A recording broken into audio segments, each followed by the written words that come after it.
Big TV digital exclusive breaking news చూస్తున్నాం. గరికపాటి మొదటి wife Kameshwari చేసిన కామెంట్స్ ఆరోపణలపైతే గరికపాటి నుంచి మొదటి రియాక్షన్ వచ్చింది. ఆయన ఒక ముఖ్య ప్రకటన చేయడం జరిగింది. అయితే అవన్నీ అబద్ధాలు, క్రిమినల్ కేసులు వేస్తామంటూ కూడా ఆయన స్పందించారు. గౌరవానికి భంగం కలిగేలా ప్రవర్తిస్తే మాత్రం ఊరుకోబోమంటూ కూడా ప్రవర్తించేలా మాట్లాడితే మాత్రం ఊరుకోమంటూ ఇటు గరికపాటి టీం కూడా స్పందించడం జరిగింది. తప్పుడు ఆరోపణలు చేస్తే మాత్రం పరువు నష్టం కేసులు వేస్తామంటూ కూడా చెప్పారు. ఇక చట్టపరమైన చర్యలు తీసుకుంటామని హెచ్చరికలు జారీ చేశారు. గరికపాటిపై తీవ్ర ఆరోపణలు చేస్తున్న మొదటి భార్య కామేశ్వరి 25 ఏళ్ల తర్వాత మీడియా ముందుకు రావటంపై అయితే ప్రజెంట్ తీవ్ర ఆగ్రహాన్ని వ్యక్తం చేశారు. స్వార్థ ప్రయోజనాల కోసమే ఈ విధంగా చేశారంటూ కూడా మాట్లాడటం జరిగింది. ఇక గరికపాటి తన జీవితం నాశనం చేశారంటూ కామేశ్వరి కొన్ని కామెంట్స్ చేశారు. తన ఆస్తుల్ని లాక్కున్నారు అని కూడా ఆరోపణలు చేశారు. అయితే గరికపాటి జీవితంపై వ్యక్తిగత విమర్శలు చేశారు కామేశ్వరి. అయితే ప్రజెంట్ దీని మీద అయితే ఒక గరికపాటి నుంచి ముఖ్య ప్రకటన రావటం జరిగింది. మనం చూస్తున్నాము. 7వ తారీఖున ఈ ప్రకటన విడుదల చేశారు. పద్మశ్రీ పురస్కార గ్రహీత అయిన డాక్టర్ గరికపాటి నరసింహారావు గారిపై ఇటీవల కొందరు వ్యక్తులు కొన్ని యూట్యూబ్ ఛానల్స్ తప్పుడు ప్రచారం చేసి పరువు తీస్తున్నారు.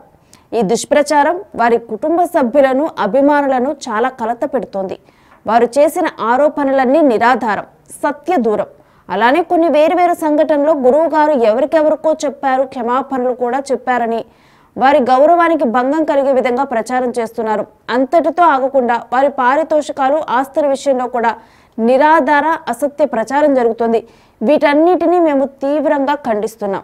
ఈ విషయంలో ఇప్పటి వరకు వారిపై తప్పుడు ప్రచారం చేసిన యూట్యూబ్ ఛానల్ సంస్థలపై క్రిమినల్ కేసులు పెట్టడం, పరువు నష్టం దావాలు వేయటం జరుగుతుంది. కాబట్టి ఈ విషయాల్లో వ్యక్తులు కానీ, సామాజిక మాధ్యమాలు కానీ ఇకపై ఎటువంటి దుష్ప్రచారం చేసినా తగిన చట్టపరమైన చర్యలు తీసుకోబడతాయని గమనించగలరు. సో ఈ విధంగా కూడా ముఖ్య ప్రకటన గరికపాటి నుంచి కూడా రావటం జరిగింది. ఫస్ట్ రియాక్షన్ అయితే ఈ ఇష్యూలో కామేశ్వరి ఎప్పుడైతే గరికపాటి మొదటి భార్య కామేశ్వరి ఒక 30 మినిట్స్ వీడియోనైతే రిలీజ్ చేశారు సోషల్ మీడియా వేదికగా. అప్పటి నుంచి ఈ కాంట్రవర్సీ అనేది కూడా స్టార్ట్ అయింది. ఇక ఆ తర్వాత కూడా గరికపాటి గురించి కూడా చర్చలు ఇవన్నీ కూడా జరుగుతూ ఉన్నాయి. సో ప్రజెంట్ ఈ నేపథ్యంలోనైతే వాళ్ళు ముఖ్య ప్రకటన ఒకటి విడుదల చేశారు. అయితే ఇప్పుడు ట్విస్ట్ ఏంటంటే దీని మీద మరలా కూడా మొదటి భార్య కామేశ్వరి మాట్లాడటం జరిగింది. మరలా ఆమె రియాక్షన్ ఇచ్చారు. ఆమె ఏం మాట్లాడారు, ఆమె రియాక్షన్ ఏంటి, మరి గరికపాటి రియాక్షన్కి మొదటి భార్య కామేశ్వరి రియాక్షన్ ఏంటనేది ఇప్పుడు డిజిటల్ ఎక్స్క్లూజివ్లో చూద్దాం. నమస్కారం, నేను కామేశ్వరిని. ముందుగా పద్మావతి గారికి హృదయపూర్వకమైనటువంటి నమస్కారాలు తెలియజేస్తున్నానమ్మా. 40 ఏళ్ల క్రితం మా తోబుట్టువుల నుంచి ప్రేమ పొందాను. తర్వాత నాకు ప్రేమ దొరకలేదు. ఇవాళ నాకు సపోర్ట్గా మీరు మాట్లాడినటువంటి, నన్ను అర్థం చేసుకున్నటువంటి తర్వాత నాకు కొంచెం ఇది మంచి ఇది చెడు చెప్పేవాళ్ళు కూడా లేని ఈ పరిస్థితిలో మీరు కొంచెం మంచి చెడులు చెప్పటం, ఇవన్నీ కూడా నా హృదయాన్ని తాకి చాలా చాలా చాలా ఆనందం అయ్యాయి.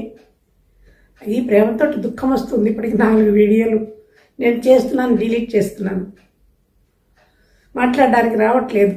ఎందుకంటే మీ మాటలు నా గుండెలో అలా అలా అలా అలా మెదులుతున్నాయి. అలాగే ప్రొఫెసర్ డాక్టర్ ముళ్ళపూడి సత్యనారాయణ గారికి కూడా హృదయపూర్వకమైనటువంటి నమస్కారాలు. అయ్యా, మీరు పెద్ద పెద్ద మాటలు ఉన్నారు, పాదాపి వందనాలు లాంటివి కాదండి. సరస్వతి పుత్రులు మీరు. మీ వీడియోలు ఇంతకిత్తం నేను చూడలేదు. నిన్ననే అన్ని చూడడం వల్ల చూస్తూ మీ మాటలు విని నాకు అనిపించింది ఏదో చేశాను. కానీ అక్కడ తప్పు పట్టడం అనేటువంటిది మిమ్మల్ని కూడా కాదు. అందువల్ల మీరు పెద్ద మాటలు, పాదాపి వందనాలు లాంటివి చెప్పకూడదు. ఎందుకంటే సరస్వతి మూర్తి భవించినటువంటి వ్యక్తులు మీరు. సలహాలు ఇవ్వాలి, చిన్నవాళ్లే కాబట్టి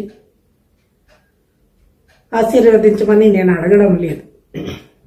ఇంకా పద్మావతి గారితో చెప్పాలంటే, అమ్మా, అర్థం చేసుకున్నారు ఒక స్త్రీ హృదయాన్ని. అలాగే తప్పులు అటు ఇటు ఉన్నాయనేటువంటిది కూడా నిజం. జరిగిన విషయాల్లో చాలా చాలా చెప్పాలి, కానీ మీకు తెలియదు. ఆ వ్యక్తి ఒక లేడీ సైకో. ఒక స్త్రీ జీవితం నాది ఎలా నలిగిపోయింది అనేటువంటిది మిమ్మల్ని నేను పర్సనల్గా కలిసి చెప్తాను. మిమ్మల్ని ఒకసారి మా ఊరు తీసుకెళ్తాను, బోడపాడు అగ్రహారం తీసుకెళ్ళి వాళ్ళ ఇల్లు ఎక్కడుంది, మా ఇల్లు ఎక్కడుంది, అక్కడ జరిగినటువంటి సంఘటనలు అన్నీ కూడా తప్పకుండా నేను మిమ్మల్ని బోడపాడ అగ్రహారం తీసుకెళ్తాను. ఇంకొక మాట, గరికిపాటి ఎప్పటికీ వీడియోల ముందుకు వచ్చి మాట్లాడలేడు. ఘోరాతి ఘోరమైనటువంటి పరిస్థితులను నాకు తీసుకొచ్చి నా జీవితాన్ని నలిపేశాడు. అందుకే స్త్రీ సైకో అన్నాను. పైకి చెప్పేటువంటి ఈ సరస్వతి పుత్రుడిలో నీచాతి నీచమైనటువంటి భావనలు చాలా ఉన్నాయి. అయితే ఇంకొకటి కూడా చెప్పాలి, తప్పు చేసినది 40 ఏళ్ల క్రితం. అప్పటికి సరస్వతి పుత్రుడు కాదు, సామాన్యమైనటువంటి వ్యక్తి, నీచమైన భావనలు ఉన్నటువంటి ఒక దుష్టుడు. దుష్టత్వంతో నన్ను చూశాడు, నా జీవితాన్ని తగలబెట్టాడు, నాశనం చేశాడు. ఇప్పుడు సరస్వతి పుత్రుడు, ఇప్పుడు జ్ఞానం వచ్చింది. ఇప్పుడు అలాంటి వెర్రి పనులు చేయకపోయినా లోపల ఉన్నటువంటి ఆ స్త్రీ పట్ల ఉన్నటువంటి ఒక ఏహ్యమైనటువంటి చాలా అసహ్యకరమైనటువంటి భావనలతోటే ఆ స్త్రీలను అలా విమర్శిస్తాడు. లోపల ఉన్న వ్యక్తి గురించి మీకు తెలియదు. అది మీడియా ముందు కాదు, ప్రపంచానికి చెప్పేటువంటి విషయాలు కాదు. భర్త ఎలాంటి వాడో భార్యకి మాత్రమే తెలుస్తుంది, తల్లికి కూడా తెలియదు. ఇక్కడ భార్య అని నేను అనట్లేదు, అది చాలా నీచమైనటువంటి పదం నా దృష్టిలో, నా విషయంలో. అక్కడ ఏం జరిగింది అనేటువంటిది సూక్ష్మంగానే చెప్తాను, లెంగ్తీగానే చెప్పాను. వ్యామోహంతో జరగలేదు అది.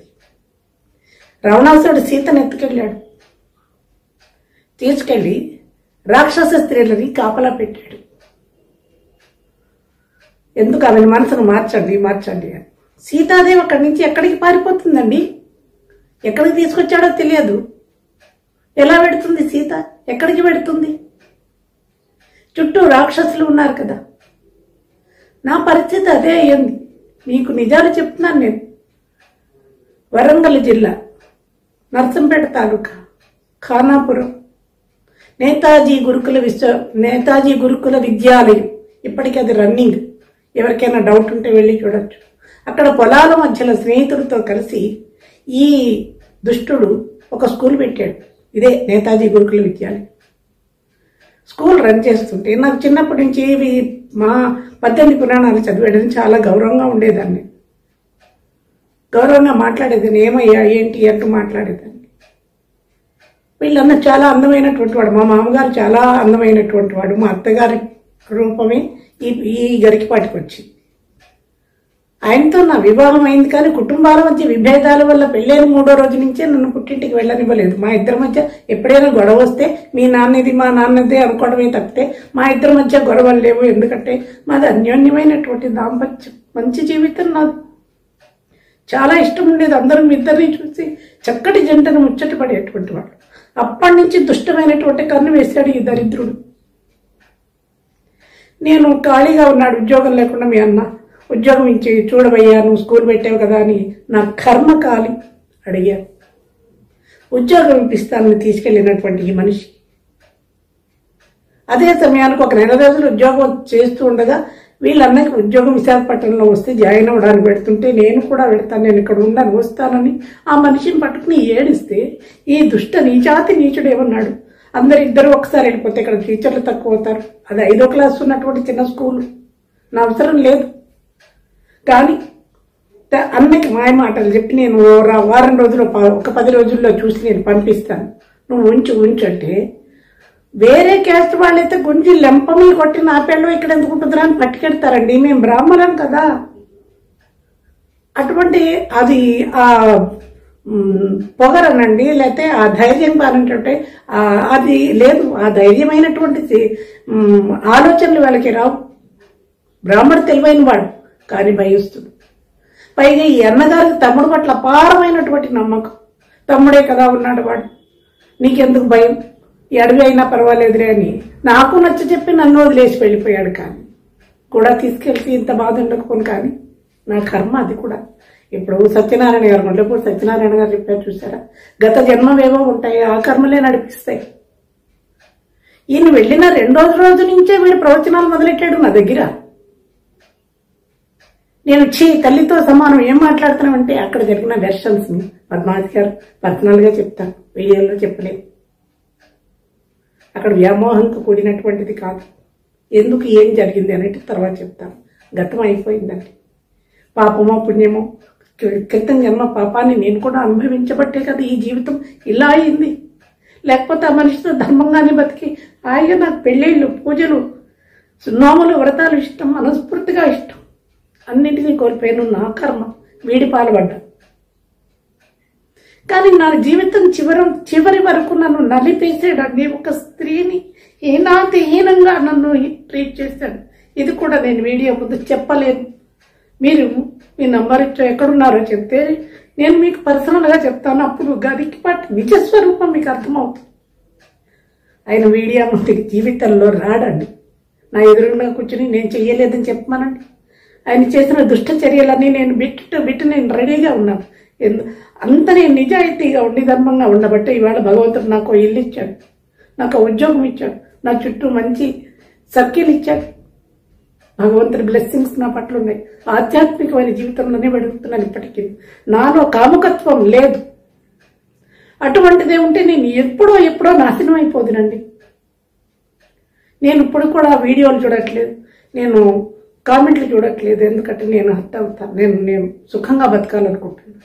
ఎందుకంటే ఎవరి ఇష్టం వచ్చినట్లు వాళ్ళకి వెళ్తారు. అది వాళ్ళ చెల్లెలకో వాళ్ళకో జరిగిన అన్యాయం అయితే అలా మాట్లాడతారు. ఎవడైనా విమర్శ కూడా మంచి విమర్శ చేయాలి, మంచి పదాలతో విమర్శ చేయాలి. ఎవరికి తెచ్చినట్టు వాళ్ళు. మా ఫ్రెండ్స్ చెప్తుంటే విని నేను వద్దు చెప్పొద్దు అని నేను వినటం లేదు, చెప్పకపోవడం. అటువంటి పరిస్థితుల్లో చాలా హీనం చేశాడు గరికపాటి నా జీవితాన్ని. అన్నీ భరించాను. ఎక్కడ ఎంతవరకు అంటే పిల్లల్ని చూసుకుంటున్నాను, ఇంటి బాధ్యత లేకపోయినా, ప్రేమలు దోమలు నాకు మనిషి అంటే అసహ్యం, పరమాసహ్యం. వెళ్ళిపోయే పరిస్థితులు ఎక్కడికి వచ్చాయంటే మనిషి ఎదిగి అవధానాల స్థాయి దాకా వచ్చాక సమస్యాపూర్ణ మా ఇద్దరి బ్యాడ్ రిలేషన్ మీద ఇస్తున్నారు. అక్కడ మొదలైంది. ఈయనే చెప్పాడు, మా అమ్మ నిన్ను వదిలించుకోమంది అన్నాడు. మీరు నమ్మినా నమ్మకపోయినా నేను నమ్మినటువంటి భగవంతుని మీద సాక్షిగా చెప్తున్నా, నా మీద చేతబడి ప్రయోగాలు చేయించారు తల్లి కొడుకు. ఆ ప్రభావం ఉందో లేదో అవన్నీ నేను చెప్పలేను. ఎందుకు చేస్తున్నా? నీ మేలుకోరి, నా మేలుకోరి చేతబడి ప్రయోగాలన్నీ చేయించాడు, నా చేత చేయించాడు. ఇప్పుడు అన్నీ ఏమీ లేవు అని అబద్ధాలు చెప్తాడు, వాటి మీద నమ్మకం లేదంటాడు. అప్పుడు ఆ మనిషి చేసినటువంటి పని. ఇప్పుడు నేను చేస్తున్న ఈ వీడియో మిమ్మల్ని మా ఇంటికి తీసుకొస్తాను రండి పద్మావతి గారు. నా ఇంటి చుట్టూ నేను మాట్లాడుతుంటే అందరు దేవతల ఫోటోలు ఉన్నాయి. వాళ్ళు ఎదురుకుండా మాట్లాడుతున్నా, నిజమే మాట్లాడుతున్నారు. తప్పు మాట్లాడాల్సిన అవసరం ఏముందండి? ఇంకా నీచమైన పనులు చేశాడు. సాగర ఘోష ఆ కావ్యం కాపీ చేస్తుంటే అది ఒక బూతు ఘోష. ఎందుకు అనేది పర్సనల్గా మీకు చెప్తాను. మనిషిలో ఉన్నటువంటి ఒక నీచమైనటువంటి ఒక మనిషి ఉన్నాడు గరికపాటిలో. అందువల్ల అది చెప్పడానికి చాలా అసభ్యకరమైనటువంటివి. నా గ్రహస్థితి బాగోక, నా కర్మకాలి వీడి పాల్పడ్డారు. ఊళ్ళో వాడండి, పక్కింటి వాడండి. అరే సంప్రదాయమైన కుటుంబంలో పుట్టి పెరిగిన నేను ఇలా దగా చేయకూడదు అనుకున్నాడా? చేసేసాడు, అయిపోయిందండి. పిల్లలు ఇవన్నీ కూడా నిజమే.